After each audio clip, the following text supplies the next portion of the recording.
Hai semuanya, apa kabar? Kembali lagi dengan Pak Andi ya. Hari ini kita akan belajar tema 2, subtema 1, pembelajaran 2 dengan materi cara tubuh mengolah udara bersih. Simak baik-baik ya.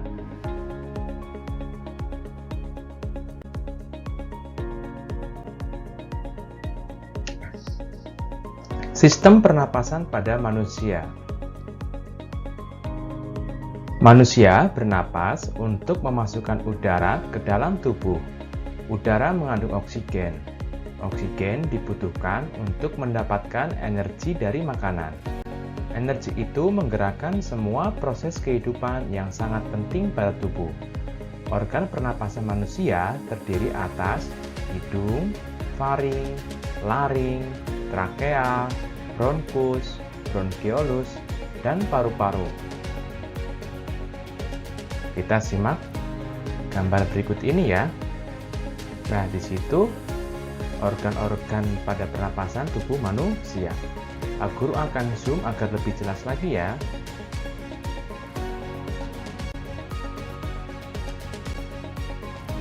Ya, sekarang Pak Guru akan jelaskan keterangan dari gambar yang ada di layar kamu. Yang pertama ada hidung. Hidung. Udara masuk melalui lubang hidung ke dalam rongga hidung. Di dalam rongga hidung terdapat rambut-rambut pendek dan tebal untuk menyaring dan menangkap kotoran yang masuk bersama udara. Selain disaring, udara yang masuk dilembabkan oleh selaput hidung. Jadi di dalam hidung kita itu ada rambut-rambut hidung yang berfungsi untuk menyaring udara-udara yang masuk.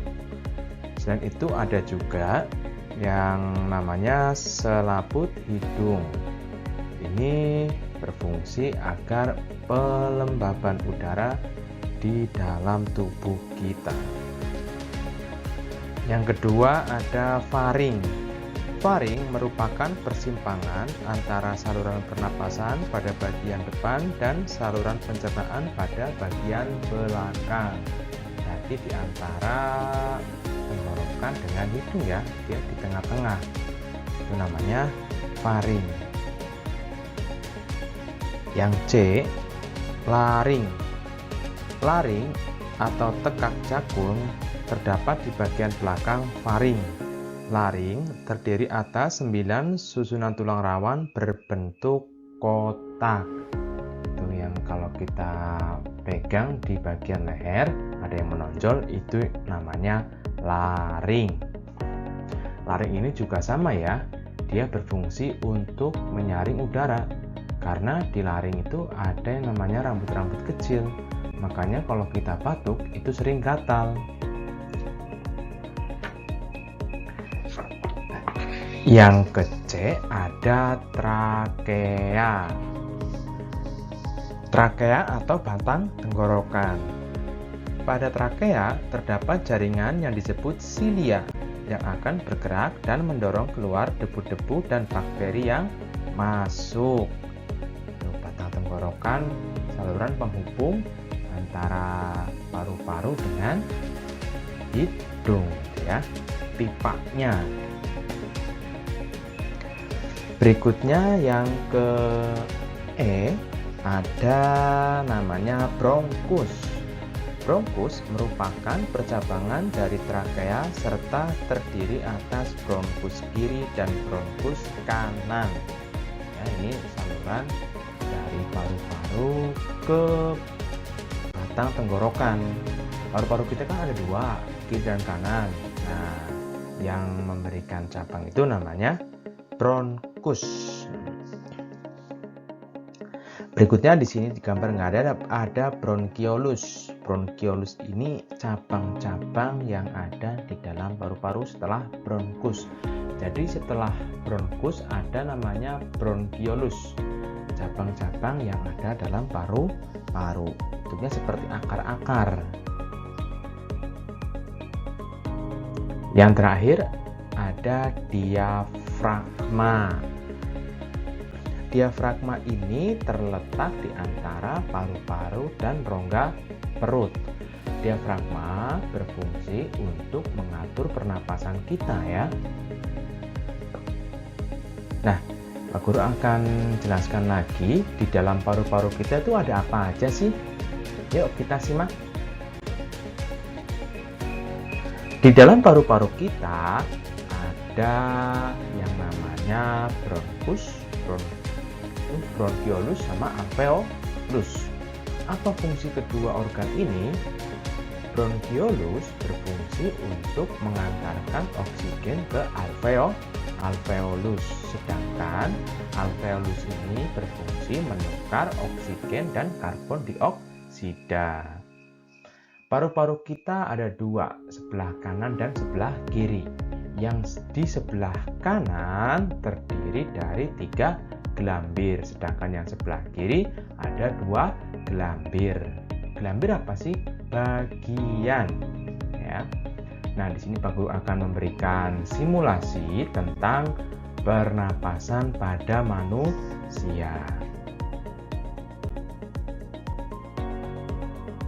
Di situ ada animasi tentang pernapasan manusia ya.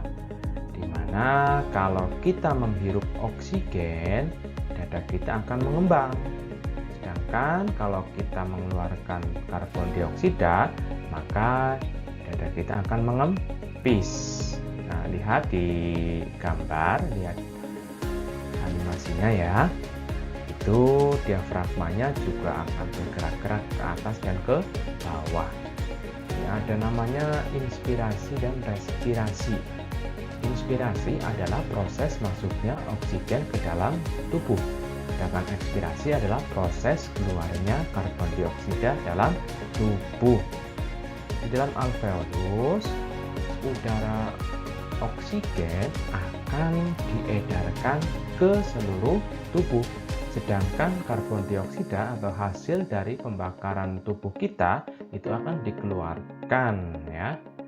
Sama alurnya tadi dari hidung, terus faring, laring, bronkus, bronkiolus, terus alveolus.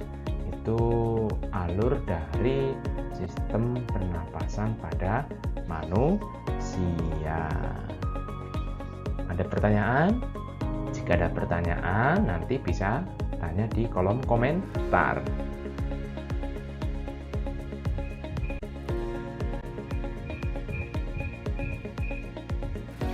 Setelah kamu mendengarkan dari Pak Guru tentang penjelasan sistem pernapasan pada manusia, sekarang tugas kalian adalah yaitu membuat kata tanya. Ya, masing-masing satu. Kata tanyanya apa aja? Apa, di mana, kapan, mengapa, dan bagaimana. Tuliskan pertanyaannya di buku tugas kamu, lalu kamu jawab sendiri ya. Terus upload ke Google Classroom.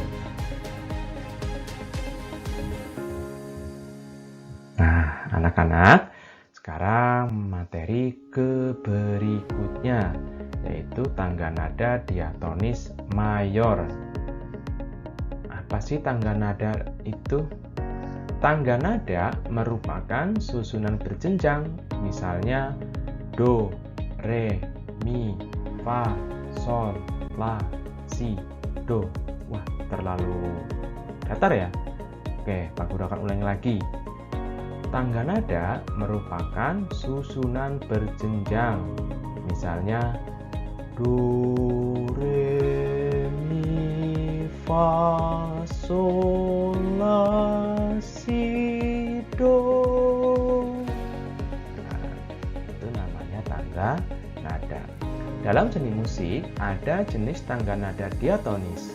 Tangga nada diatonis terdiri atas 8 nada.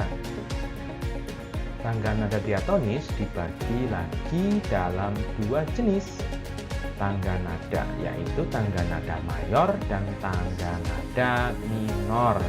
Sekarang kita belajar tentang tangga nada mayor. Tangga nada diatonis mayor memiliki interval jarak nada satu setengah, satu setengah. Ya, jadi kalau kita menggunakan jembatan keledai, jijingah, hiji setengah, hiji setengah. Ya, jadi do itu nilainya 1, re itu nilainya juga 1, mi nilainya setengah, fa 1, sol 1, la itu 1, si setengah. Maksud setengah apa sih? Jadi kalau dalam nada kita kan pernah bermain yang namanya tuts piano yang ada hitam, ada yang putih gitu ya. Kalau kita perhatikan itu tuts yang hitam ada 5, sedangkan tuts yang putih itu ada 7. Masing-masing diberi jarak antara tuts yang satu dengan tuts yang lain oleh tuts yang hitam. Nah, jika tidak ada jarak tuts yang hitam, maka nada itu bernilai 1. Sedangkan kalau ada tuts yang hitam, maka ada nada setengah. Itu arti dari setengah nada dan satu nada. Baik, lanjut kita ya. Perhatikan contoh urutan tangga nada diatonis mayor berikut. Kita ubah menjadi huruf ya. Tangga nada ini dari huruf C, D, E, F, G, A, B, C. C itu do, ya. D itu re, E itu mi, F itu fa, G itu sol, A itu la, B itu si, ya. C, D, E, F, G, A, B, C. Ciri-ciri tangga nada diatonis mayor adalah sebagai berikut. Yang pertama bersifat riang gembira. Jadi nanti dalam lagunya itu ciri-cirinya adalah yang riang gembira. Contohnya lagu yang riang gembira seperti apa ya? Seperti Nenek Moyangku kemarin kita nyanyikan bareng-bareng ya. Itu berarti masuk ke dalam tangga nada diatonis mayor. Yang B bersemangat. Contoh lagu yang bersemangat seperti sorak-sorak bergembira ya. Sorak-sorak bergembira, semangat. Terus yang ke C biasanya diawali dan diakhiri nada do. Diawali dan diakhiri nada do. Namun tidak menutup kemungkinan diawali dengan nada la, diawali dengan nada sol atau mi dan diakhiri nada do. Ya. Diawali dengan nada sol atau mi, kemudian di akhir lagu diakhiri dengan nada do. Baik, karena ini masih di bulan Agustus, Pak Guru akan berikan contoh tangga nada diatonis mayor melalui lagu dengan judul Hari Merdeka. Mari kita nyanyi bareng-bareng ya. Hari Merdeka ciptaan Haji Mutahar. Do sama dengan S, allegro con brio. Yuk kita nyanyi bareng-bareng supaya semangat belajarnya. Mari 1, 2, 3. 17 Agustus tahun 45, itulah hari kemerdekaan kita. Hari merdeka nusa dan bangsa, hari lahirnya bangsa Indonesia. Merdeka, sekali merdeka tetap merdeka, selama hayat masih dikandung badan. Kita tetap setia mempertahankan Indonesia. Kita tetap setia membela negara kita. Merdeka! Tuh, nah, contoh dari tangga nada diatonis mayor.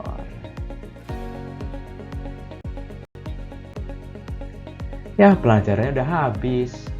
Nah, sekian dulu ya dari Pak Guru ya. Jangan lupa subscribe channel Pak Guru dan pelajarilah buku tema kamu di rumah. Bye!